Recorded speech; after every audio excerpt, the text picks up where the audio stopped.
Hey everyone, thanks for stopping in. This is Clayton Youngberg representing AndroidAuthority.com. Today we've got a comparison between a few of the best tablet keyboards on the Play Store. So today we're going to be checking out the Adaptxt tablet beta keyboard, the FloatNSplit tablet keyboard, Swiftkey 3 tablet, and then the Thumb Keyboard 4. And all of these have awesome features specifically native to each that the others don't have. Going to check out what makes them better than the other and maybe decide which one comes out on top.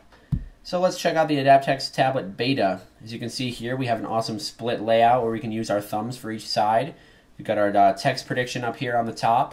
We can also place that under the keyboard if we want via the quick settings. Here's our automatic text replacement features. We've got our experimental handwriting module right there. On the bottom left corner, we can choose and sort through our numbers. We have 1 through 6 on the left, and then 5 through 9 and a 0 on the right. We can hit 2 pages of different punctuation. Go back there. Anyways, we'll go to our quick settings before we type anything. Here we can choose our languages, layouts, and suggestion control. The languages is where we choose through our default downloaded languages. Layouts, we can either choose the full keyboard or the split keyboard. We can go through our suggestion control, which moves the suggestion bar above or below the keyboard, like I said. Then we'll go into our settings where we can personalize our suggestions, where we can learn from different social accounts like Facebook or Twitter. The My Dictionary, the add-on manager. Layouts, once again, we have our handwriting module enabled. Autocorrection is enabled. The automatic text replacement is a really awesome feature where we can type an acronym, a 3-letter acronym, and it will come up with a sentence more or less. We can type in AAR. It comes up with Android Authority rules. Then we have our basic app stuff like check for latest version, help and support, and then share. So let's get back into the typing aspect of the keyboard and check this out. Anyways, we can type in Android, and once we type in ANDR, we actually can choose Android. Now the more you type these certain words, the more it learns. And then since I've already typed authority in the past, we can simply click authority. That was pretty quick. We can also try our experimental handwriting module. Now I've found sometimes that you can use regular shorthand writing, and then sometimes cursive works best. So I'll type in an I, which actually came up as a D once again. And as you see, if you type in the, just put in the line, it does not really get the I. That's once again a D. And so it is an experimental feature, but we'll just type it in for the heck of it. Whoops. So it's the best. Boom. So it obviously knew that I was going to type in best after the because it's learned a little bit. Yeah, anyways, let's check out some of our other quick settings. We'll move our suggestion control below the keyboard. That's really cool if you want this and the ease of use down here. But basically, guys, that's the Adaptxt tablet beta. We've got a bunch of different themes we can put on here. We've got downloadable languages. We've got automatic text replacement, handwriting, our navigation instead of the handwriting where we can use our arrows. And that's basically it, guys. We can do our next one now, which is the FloatNSplit tablet keyboard. And what's cool about the FloatNSplit is it's got a bunch of different layouts. So as you can see here, it's just a regular layout. We could use our fingers to type. Not quite ideal for a tablet in my mind, but we can still kind of move this around, which is awesome. We can resize it. And another awesome thing we can do is press this little button. We have our split interface with our numbers here in the middle. Our settings are located here with our multicolor directional pad. And then we have our punctuation. This is a universal punctuation button throughout all of their themes. Our voice control and then our smileys. Anyways, if we press once again, we can actually have these movable. If we press this actually just moves them up. And then we can bring them back. And then we can actually individually move them if we tap this little cursor and bring them around. Which is really awesome because then you can actually set them exactly where you want, wherever you're comfortable holding the tablet. These have text prediction as well. So we'll just type in something. Try and type in the same sentence. Android, we got that one. Authority is, of course, the best. And we click. So awesome. That did a great job. We did our typing test there. We'll actually go into our settings now and check out a few of the things. We've got our prediction settings, our appearance setting where we have multiple themes we can choose from. Now whenever we click our appearance settings, we can click our keyboard theme, and what this is actually going to do is put us in the other orientation. But bear with me because we can just check some of these out. We've got all sorts of different themes here. We even have our aqua blue. You can go back. Now I enjoy this one, so I'll just go ahead and keep it on there. Press OK. Back to a bunch of other settings we have. We have a show number keys row, hints on shortcut keys, portrait mode split key width, the height and the width. We can change the differences in height and width. We have our different vibration modes, our long press options, our key volumes.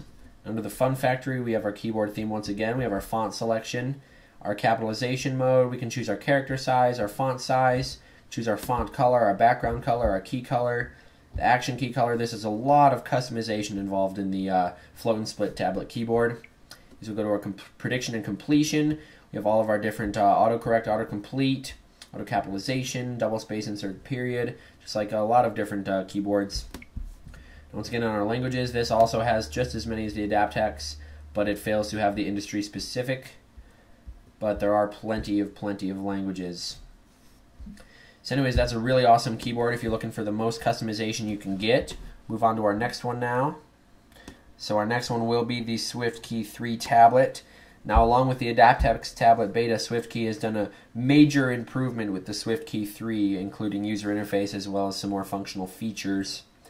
Now, as you can see here, we are having a split interface with our numbers here in the middle, and we have our text prediction bar up here on the top. We'll get into our settings before we do a typing test. We long press the Swiftkey key there. We have our settings. We can share the keyboard. We have our support and our voice input. So under our settings here, we have our languages and layouts, with a bunch of different languages, none of them being industry specific, unfortunately. We have our personalizations where we can learn from Facebook, much like the Adaptxt. We can choose the theme of our keyboard, Cobalt, Hollow, Dark, Light Neon Pumpkin. We have our advanced typing styles and settings. We can choose what we do with the space bar, such as the insert period, just like all the others. We have our stats, which show us how much more accurate we are by using the Swiftkey tablet keyboard, how-to videos, support, and about the keyboard. Anyways, we'll go back, try our usual sentence, Android. Now the cool thing is the reason these are all predicting like this is because they're imported and stored in the native dictionary, the actual dictionary for the Samsung Galaxy Tab, and each of these keyboards is accessing the dictionary in order to give the best experience available. Anyways, the themes are really cool. We can hit our numbers, we can get the full thing of numbers as well as some punctuation there, more punctuation there, and then back to our ABC. And we can choose our different layouts just by selecting that. Get a smaller one and whatnot. So that's awesome. That is the Swiftkey 3 tablet. Now we're going to go to an old classic, the Thumb Keyboard 4 by Beansoft. Now the Thumb Keyboard 4 was actually one of the very first keyboards that utilized the split function for the tablets, so I've always remained a little bit true to it, even though it's just as good as the rest of these. All of these stand up to each other. Anyways, we'll try our sentence on the Thumb keyboard, and then we'll go into some of the settings. Whoa, we don't start off with the. We'll go to Android, and this actually is not importing from the dictionary. We're going to have to choose Android. Nope, and if you look over here, there is no authority. Authority is the best. So one of the downfalls of the Thumb keyboard is that it actually did not access the user dictionary pre-installed on the Galaxy Tab. All the others actually had the Android Authority is the best, all come up in their suggestions in the prediction bar, but not the Beansoft Thumb Keyboard 4. Anyways, we'll just go into our settings here. We can choose our different layouts just like that. Get our full layout there, and then our split once again. We'll go into our settings. Actually, this is not our settings, this is our numbers. We've got our punctuation as well. We've got our numbers here, our navigation with our arrows just like that. Go back there. And then in order to go to our settings, we have to click the Thumb keyboard and then the little settings slider. Now this doesn't have too many settings. It doesn't have as much as the others, and they're not categorized in little menus like that. But we do have our sound settings, haptic feedback. We have our themes that we can choose. We have our honeycomb, our ice cream sandwich, the iPad, wood, glass, gingerbread, nuance blue, nuance red, honeycomb city, a bunch of different themes. If we go all the way through here, we can just keep going. Very cool.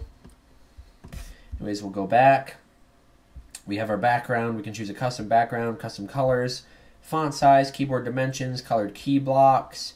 We have our different layouts, our secondary symbol options, our voice input options, our long press options. We can use our contacts, and we can bigram suggestions, where we use previous word to improve suggestions, which we have clicked. Now that's usually a given when you're talking about text prediction, but that's one of the features you can choose with the thumb keyboard. Anyways, you guys, I want your opinion on which one you think is the best. Now, we all had our pros and cons. The Adaptxt with a bunch of our languages. We had our FloatNSplit with our customizable layout. We have our Swiftkey with the awesome themes, and then the user prediction help and the accuracy settings. And then we have our thumb keyboard, which was the original split keyboard layout, but fails to have as good as prediction as the others. Anyways, guys, check them out for yourself if you got tablets, and stay tuned with AndroidAuthority.com.